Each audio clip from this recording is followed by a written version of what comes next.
Hello, আসসালামু আলাইকুম। আমি আলামিন আপনাদের সাথে আছি। তো আমার ২ নাম্বার ভিডিও বানানো হচ্ছে এখন।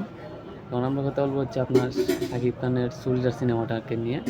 এই সিনেমাটার একটা ফার্স্ট কোনো লুক বলবো না, মানে একটা ফটোগ্রাফি হয়তো শাকিব খানের বাইর হয়েছে, কোঁকড়া চুল এবং মুখ সুজো হচ্ছে। আমি আসলে ১ম এ দেখে বলেছিলাম আপনার ওই যে তো কী বলে ওই যে তামিল একটা নায়িকা আপনার ইয়াশ বলে নাকি?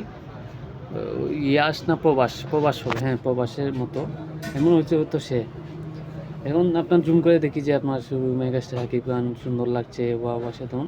দেখে গিয়ে আমি নিজেও অবাক হয়ে গেছি। এত সুন্দর লাগে এবং যে গেটআপ দেওয়া হয় এই একটি মানুষকে, সেই গেটআপে ওনাকে সুন্দর লাগে। মানে এটা যেমন আল্লাহ তাআলার তার প্রতি একটা বৈশিষ্ট্য। মানে যেকোনো ড্রেস আপ, যেকোনো ক্যারেক্টার, যেকোনো লুক দেওয়া হোক সেটা সে ক্যারি করতে জানে, যেটা অন্যান্য হিরোদের নেই। এটা আমরা বাংলাদেশ বলি বা পশ্চিমবঙ্গে বলি। এই জন্যই শাকিব খানকে ভালো লাগে সবার, তার এত ফ্যান ফলোয়ার। তো 'সুলতান' সিনেমা কিন্তু খুবই সুন্দর কাজ হচ্ছে গুছিয়ে।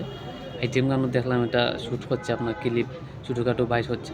এগুলো না বের হলে ভালো হতো। তারপরেও সিনেমাতে হাইপ রাখার জন্য ডিরেক্টর এইগুলা আপনার লিক হওয়ার সুযোগ করে দেয়, যাতে সিনেমাটা আলোচনায় থাকে। তো ভালোভাবেই 'সুলতান' শ্যুট হচ্ছে, সুন্দর হবে আশা করি। যে সাকিব পাখা তেমন আর কি হতাশ করবেন না। মেগাস্টার শাকিব খানকে অভিনন্দন, সুন্দর তিনি কাজ করছেন। আরও যারা রয়েছেন সাথে সবাই খুব ভালো কাজ করছে। দেখি সিনেমাটা কতটুকু ভালো হয়। ধন্যবাদ সবাইকে।